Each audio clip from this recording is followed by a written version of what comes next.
Welcome to the Jiu Jitsu Oracle. This is going to be a quick episode on a recalibration of the B team score in our CJI 2 rankings. I'm Ross. I'm joined as always by Calum.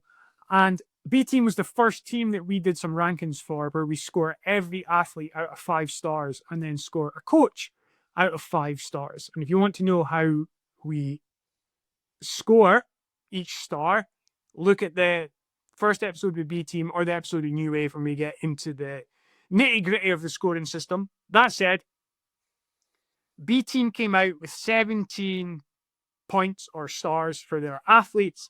And then the first score we gave our coach was to Dima, who we thought was going to lead B team into the event. And we gave him 2 stars. And then we scored John Danaher for New Wave 5 stars, right?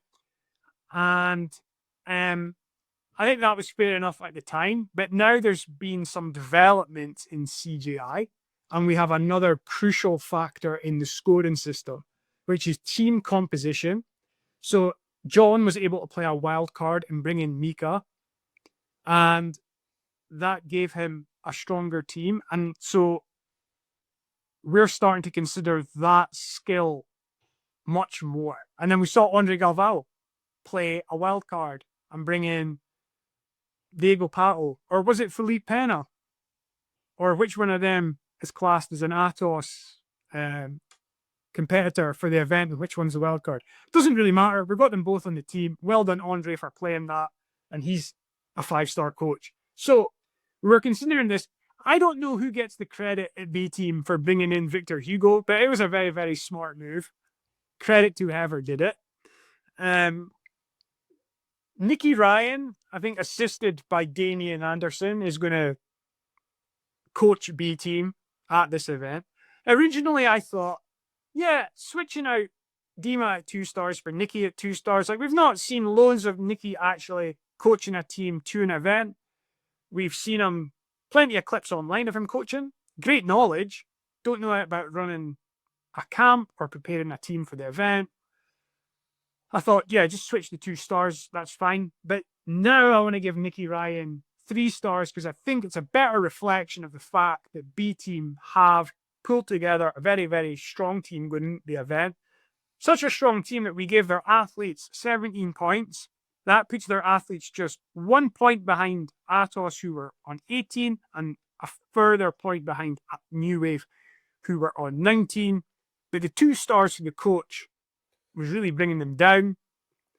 And then I think someone has to get credit for bringing Victor in and putting the team together. So I'm going to give it to the coaches for B team. And I think that means Nicky going to 3 stars is justified. I didn't realize this was going to be a solo pod, but don't worry, I'm going to bring in Calum in a sec to get his thoughts on the situation and Nicky Ryan's coaching. I just wanted to outline it for everyone. So 17 points for the B team athletes, 3 points for Nicky Ryan. That gives them 20. They're going to sit just behind Atos on 23, New Wave on 24. I think it's fair having New Wave and Atos as the favourites for the event. I think it's fair having B team as our 3 seed sitting just behind them. But Calum, give me some thoughts on this idea overall. How you see Nicky Ryan moving into the coaching role, and then like how we're trying to come up with a scoring system that accurately reflects the strength of the teams. You speak for a while. I've done enough. Yeah, I think bumping them up for the star for Victor Hugo is very fair. I think for their team, there's not much of a better choice that could have been made.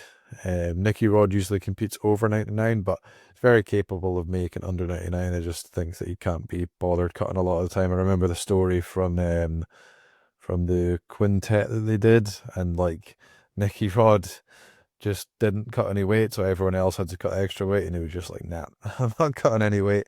And then he had to cut like 2 pounds of water weight, and he came out like he was a hero having to do that, and everyone was annoyed at him. So I think that's his kind of whole shtick usually with cutting weight. So he is definitely fine for making 99. And then they didn't really have a really solid guy. They could have brought in like Hyson, but he's like, obviously he probably would have been a 2-star candidate for they're not the strongest pick. So putting Victor in there, a huge guy that is very, very good, is one thing, but then also he's Nicky Rod's kryptonite. So the chance of another team pulling him in and then having someone that can take out your best guy is not ideal. So very smart from that perspective as well. So that alone, bumping them up to 3 stars for the coaching is fair. I think Nicky knows more about jiu-jitsu than Dima, like quite a lot more. Whether he's better at actually coaching or not, I'm not sure.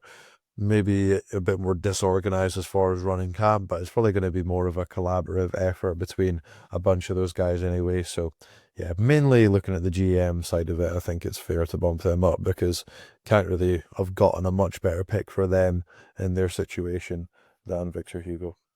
And it does seem that he's being well assisted by Damien as well, who's used to camps, prepping for MMA, all this kind of stuff, you know. So I think he'll help from that side of it. I think, yeah, perhaps Nicky over time hasn't been the most disciplined athlete, but that doesn't necessarily mean that he'll be not the most disciplined coach. And it's hard to judge him on that because we've not seen it going into the event. I do think as well, his jiu-jitsu brain is very strong, and usually when I hear him at the side of mats or give interviews immediately after matches, he talks a lot of sense. So I think on the day, he will be good at coaching athletes in matches and also working out how to play the matches for his team to have the best chance of winning. I think he does have a good mind for jiu-jitsu. So yeah, I think, yeah, just having 2 stars for the way B team are going about things, maybe just a little bit harsh. And I think it's like opinions are there to be changed and challenged and altered. And if you're, I mean, this might sound strange with the world that we live in, but if you're tied to your ideological beliefs, etc., then I don't think that's a positive. I think you should look how the land lies and be willing to change approaches, ideas, etc. as it goes, right? So we've seen some changes with this CJI event over the last couple of weeks since we started this idea of previewing the event. So we've had to switch things a little bit, make some adjustments to try and better reflect what's going on. And I am totally fine with that. Are you? Yep. Good. So Calum, steering clear of retorting too much to that idea, where I'm kind of suggesting, you know, I think politically, maybe people are too wedded to these deep-seated beliefs that they have in the world right now. But this is not the podcast for that. If you want jiu-jitsu with politics, there are plenty of other places online with that kind of content who have much more followers and subscribers than us. We'll keep it to the jiu-jitsu, right, Calum? Yeah. All right. So B team coming in, 17 for the athletes, 3 for the coach, 20 overall. 3rd place in our rankings.